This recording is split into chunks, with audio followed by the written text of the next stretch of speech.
a beautiful day. It's another beautiful day.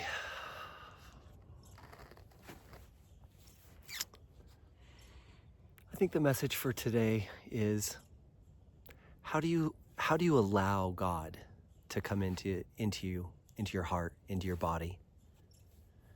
Because I think that's going to be a question that a lot of people are going to be wondering about here in the near future, because the world is shifting.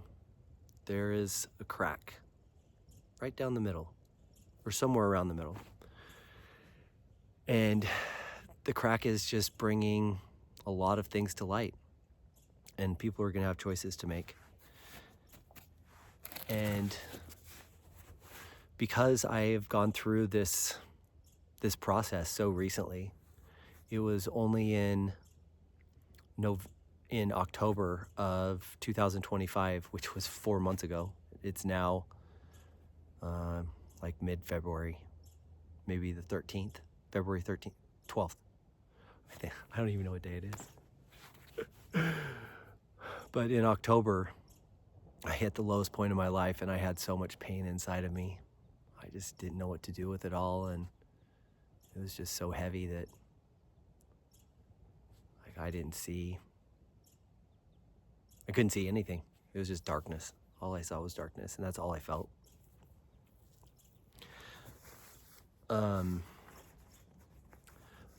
But because of that, and because I hit the lowest point of my life, I was faced with the point that I had to make a decision. I had to am I going to continue on in this life and figure it out, or am I going to just check out? When whatever that means, I didn't know, really. At that point, it meant just checking out and disappearing off the face of the earth, because I just didn't feel like there was anything left to live for, which makes me sad. It's reality though. I live this human life, and through this human life there's been a lot of pain, a lot of trauma, a lot of built up shit in my body, and it just hit a point where I couldn't handle anymore. There wasn't any more room. There wasn't any room for anything else. I was full. Oh, so much trauma, major traumas too, big ones. I was full. It's like I needed to throw up. That's what it felt like. And so I hit this point that I had to make a decision. And I made the decision to live. And I made the decision to figure out how to move forward with my life. And how does that tie into allowing God in? Because at that point, I didn't even acknowledge God. God wasn't a thing to me. He'd left me in the past a long time ago. Just, no. I was very, I wouldn't say churchy, but I wanted to know God for a long time. And there were a few points where I felt like I was close, but I just looked around me and I saw so much that didn't make sense to me, that I couldn't truly let him in.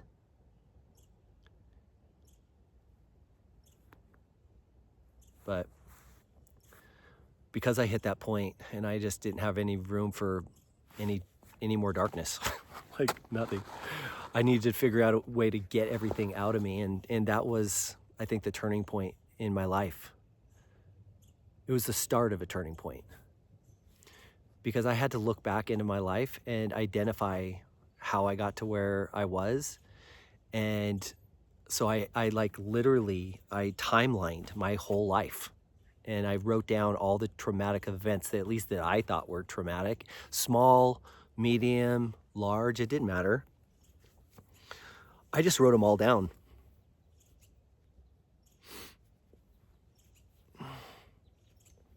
And quite honestly, I didn't do a lot with that, but it gave me perspective on some of the bigger ones.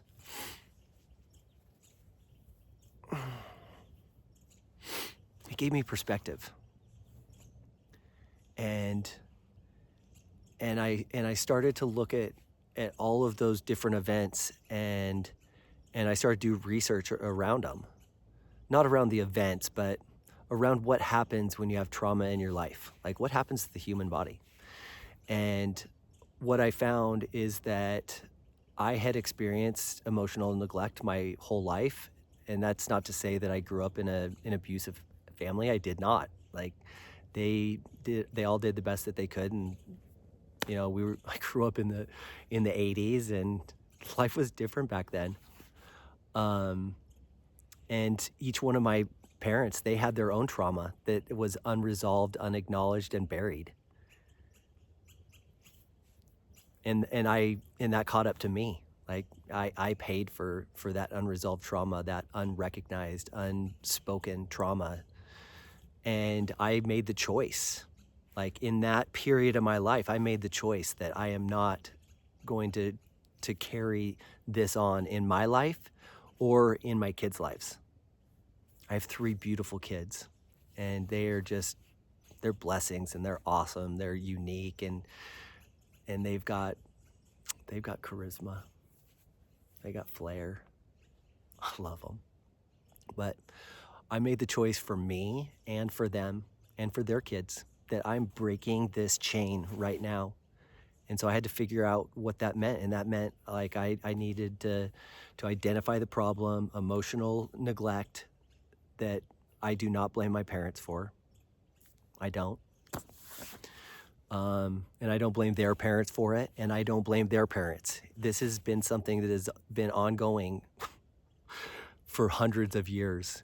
And probably you have the same thing in your life. I mean, that's just unrecognized. You don't think about these things. I did. I got to the point where I didn't want to live anymore because of it. And I put my foot down. I drew a line in the sand. I said, no more. So that emotional neglect led to toxic shame in my life for like major traumatic events that happened. Like, a lot of them no fault of mine, like major shifts in the economy, and me going through my first bankruptcy in 2006, losing my car when I was having my 3rd child. Literally, we're having a baby, and my car got repossessed, and they came and took it. And I knew it was coming. I'm like, yeah, take it. Like, there's nothing I can do. The market sucks. Like, this sucks. What can I do? But that happened when we were having our 3rd kid. So, like, these things, they just add up, and it sucked. But so I had a lot of toxic shame, and then major traumatic events hit. The 2006 market crash, that was the first one that I just mentioned. Like, I weathered that storm, but it left an imprint. It left a big imprint, and I felt it for a long time, and it never really went away, but I managed through it, and I just kept moving forward in life. But then I had a business deal go bad in 2016 with people that I trusted, and they called me brother, and like, I thought they'd love me. And when I made the hard decision to dissolve that partnership because of my team, like, I didn't do it for me. Part of it was for me, I guess, but like, my team was hurting. My agents were, and I owned a very successful real estate business, and it was falling apart because of the partnership. And so I made the hard decision to cancel that partnership, and I lost a lot of money. And more than that, because money I can make again, and I knew that. But more than that, I lost faith in people. I lost trust in people, and that hurt the most. And that led to me starting to shut down. I started to shut down at that point. Then my son was diagnosed with cancer in 2015. My mother-in-law with ALS. She passed away after a year and a half. And then at that point, like, at that history in time, my wife and I were talking about getting a divorce, and we had actually made the decision to do it. Like, we'd had a lot of conversations, a lot of counseling, and it wasn't right. It wasn't meant to be. And so we made the decision, then we found out about the cancer. And then we found out about the ALS. Like, all of this happened all at the same time, and then COVID happened. And once we got through COVID, I closed my business because I just was checked out. I was done, tired. I didn't have anything left in me. I didn't have the energy to do that loop again, to start over. And I didn't know what I was going to do. I was trying to figure it out. And it took me 5 years of doing that. 5 years. 5 years that the emotional neglect, traumatic events, toxic shame led to a chronic freeze, and my nervous system completely shutting down for 5 years, 7 years.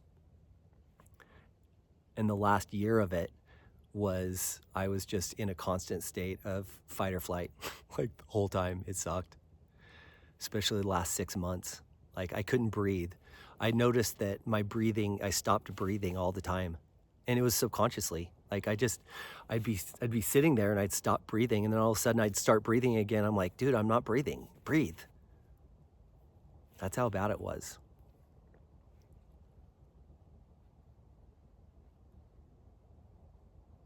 So through all of that, I had to figure out what was wrong with me, and that's what I figured out. That was my problem. What's your problem? Tell me all about it. This life is hard. It can be. And if you have a blessed life and just everything is perfect, I'm happy for you. But my life did not go down that route exactly the way that I expected it to, which that's life. That's life. So because I figured it out, and I thought I found the solution to work through it, I felt like for myself and my body, I needed somatic work. I needed breath work. I needed meditation. I needed to connect with nature. I needed to journal, because I just needed to get all of this shit out of my head, because there was a lot of darkness and a lot of pain, a lot of struggle, all the words. And I needed to get it out because I buried it inside of me for so long. I buried everything because I didn't know how to feel. I didn't know how to love because of the emotional neglect. So I had to figure that out. And I just started doing that. I journaled 55,000 words in my first month, from November 1st to December 31st.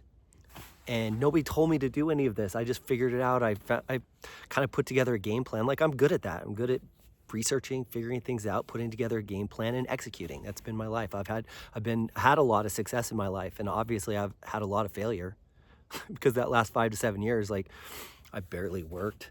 I felt so much shame from that, because there's something inside of me, inside of my body, that would not allow me to move forward. Just wouldn't allow me to move forward. And so those 55,000 words just were a release. It just helped. It helped to give me perspective too. Like, what the fuck happened? How did I get to where I'm at? And why am I thinking the way that I'm thinking right now? So journaling, and I started doing the breath work, and then I started having breakthroughs. Like crazy things that I couldn't even understand or explain to myself. And it's taken me time to even wrap my brain around these things that have happened to me. But really, in the end, all I did is I got rid of all of the darkness and all the shit inside of me, because I needed to make room for God. That was it. I was so full. I told you earlier I was full. Like I had no more room. It's too much darkness. It's either I'm going to check out or I'm going to figure out a way forward. That was me. And I figured out a way forward, and I just started releasing all of this trauma and all this stuff inside me. I did trauma releasing exercises that I just found online and figured that out too. I figured a lot of stuff out. But what I did is I emptied my vessel. I did a couple exercises where I physically saw shit going out of my body. And it wasn't like real, it was like mystical shit. It was so weird. This process has been a lot. And how this is relevant to you, because I started with, how can you let God into your life? And I just told you how. Because I had no room. And Like, I believed in him. Like, I knew in my mind, there's a God. I felt that. But I didn't acknowledge him. I turned my back because I felt like he turned his back on me. So it's just where we ended up. But through one exercise, or through breath work, a couple different times, he came into my body. I felt him. I felt him come into my body physically. Through my left hand into my body, encompassing my whole body, my head, and felt like it went directly into my heart. That happened. Real life. And I journaled everything.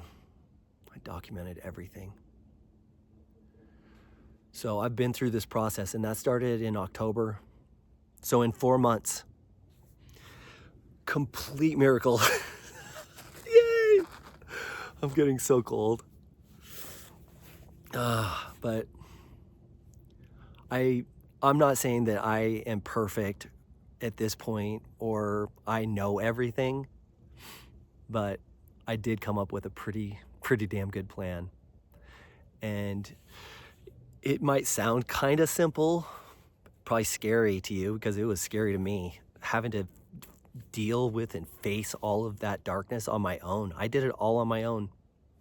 And I did it through adversity too. I had to let go of a relationship that I still cry about every day. Just about every day. And it's not because I'm mourning the relationship. It's because I feel like, and I don't know because I don't talk to her, but I feel like she is stuck in her shadow, the same place that I was. That's it. And that makes me sad. That hurts me every day. I cry about it a lot. A lot of tears, because I still love her. She means a lot to me. And at times, God is like, you've got to walk away from that. And I refuse. I feel like I'm defying him, but he opened up this heart. He gave me my heart back. And I just still love her. And maybe I just love her in like a human way that I just want her to be happy. I want her to live a happy and healthy life. I want her to like understand and see the light inside of her that I see in her. Because I don't think that she sees it. I think that she might say that she does, but she's just pretending. It's just what I see. And I think that she's stuck in her shadows and in the darkness. And when nobody's looking, that's where she lives, and she just tries to numb it. Exactly like I did. We were so similar. She was my twin flame. She held up the mirror directly in front of my face, showed me what was happening with me, and that I had to do something different, and I had to leave. So leaving was the first choice that I made for me. And the second, I don't want to get into that story right now, but I had to make another decision that was hard, that I was going to see my kids, and it was just going to be, I was so excited, and I had to cancel that trip because I saw what led down that road was more darkness, and me backtracking and losing a lot of the progress that I'd made over the previous 2 months. And 2 months isn't that long, but once I started releasing all of the darkness inside of me, like I started feeling better. Like I saw progress, I just saw progress every day. I felt it. And I gained clarity from November 1st to November 30th, 31st, whatever it was. I don't know how many days are in November, I never have. In 1 month, the fog cleared. It took me a month of consistent effort. Like that first month, I would say effort. It wasn't as good as December. Once December hit and the fog lifted and I started to gain clarity, dude, I went all in. From December to December 31st. I've documented it. And I'm planning on sharing all of this because right now, why this is relevant to you, you're like, Andy, why did you tell me all this story? It's so depressing. Yeah, parts of it is depressing, but parts of it is beautiful. Like, I look back at it and it's miraculous that I'm here, and the strength that it took me to overcome that adversity, and still to this day I still have to work on overcoming it. That's beautiful too. It's just it's human. It's being human on this earth, and there's so much beauty here. I have so much to look forward to. But I don't claim to be perfect, but I do have a plan. And I think the plan is a little different for everybody because everybody's got their own stuff inside of them, but the basics are the basics. And the first thing is you have to get all of the darkness out of you. You have to identify it. Figure out what that is for you. What's your trauma? What do you not want to address? What do you not want to think about? You need to start journaling about that. Breathing. God, that's such a big one. But there are things that you can do. So I'm going to leave it at that for today. We don't need to go into the whole plan, but this is relevant. This point in history, in the world, a lot of darkness out there, and it's all coming to light, and it's changing the fabric of our world, the financial systems, the trust that we have in a lot of the systems, in politics. Who trusts politicians? Seriously, any of them. Either side. I never have. Who trusts the news? I haven't trusted the news since I was 22 years old. When I first started my business life, I thought that reading the Wall Street Journal was like a good thing and like staying in tune with the world, but it was so depressing even back then, and it's gotten 100 times worse. It's gotten 100 times worse. I checked out from newspaper, the news cycle. I never listened to it. My mother-in-law was addicted to it. God, she would record the news. God bless her. She was a saint. She was. But she loved the news, and that's dark. God, I told that threw me. I totally lost track of where I was. But I'm not perfect. Far from it. Get the darkness out of you. Identify what it is. And start to work on acknowledging it. Oh, the darkness in the world. Yeah, there's so much darkness in the world. The world's changing. And God's tired of it. He is. He's very clearly told me this, and I don't know when it's going to happen, but he's gonna draw a line in the sand just like I did, and say, I can't handle any more darkness. And you, my people, you humans on this earth, you're gonna have to make a decision. You're gonna have to make a decision to let me into your life, or you're just gonna have to make a decision to go your own way. And I have no freaking clue what that looks like, but it's gonna be interesting to find out. And he has brought me to this place in my life, and has been shaping me my entire existence, my whole life for this moment. He took me through all of that pain, all of that adversity, and he forged me in fire to be able to help you, hopefully, because I'm not going to be able to help everybody. But he put something inside of me that is going to help a lot of people, and I don't even know what that means, and I don't know what it looks like for sure, but he just told me to have faith, and that things will play out in time, and I'll understand. And I agreed. That's why I'm sitting here on this rock. I just hummed 33 times. To show my faithfulness and to call whoever it is out there that needs to come to me to be able to help. And And I said yes. I said yes to following his plan and not understanding it, because I don't, and I'm scared. And the weight of it scares the shit out of me all the time. It's heavy. I just keep taking positive steps forward, and I keep choosing every day, yes, I will do it, because he says that's my purpose. So my purpose is to help people to be a light. That's it. He says just show up as your authentic self, be a light, and show people that they can overcome adversity, because you've done it and you've overcome a lot of adversity, and you'll be a light to people. Maybe that's all I have to do. That'd be awesome. But if he says that's my purpose, then I accept it, because I've always had a heart to help people. Always, even in my last business, I created some nonprofits and gave back to the community a lot. So it's always been in my heart, and if I can do it on this kind of a scale, that excites me.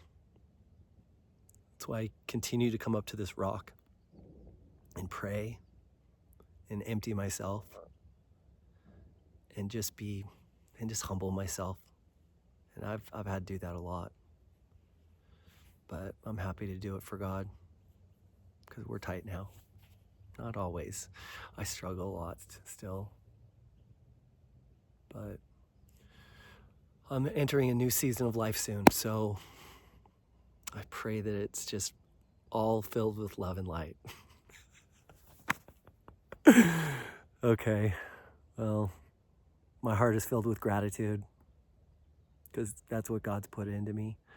And if I can be a resource, if this message has resonated, if I don't even know if I can help you, I want to.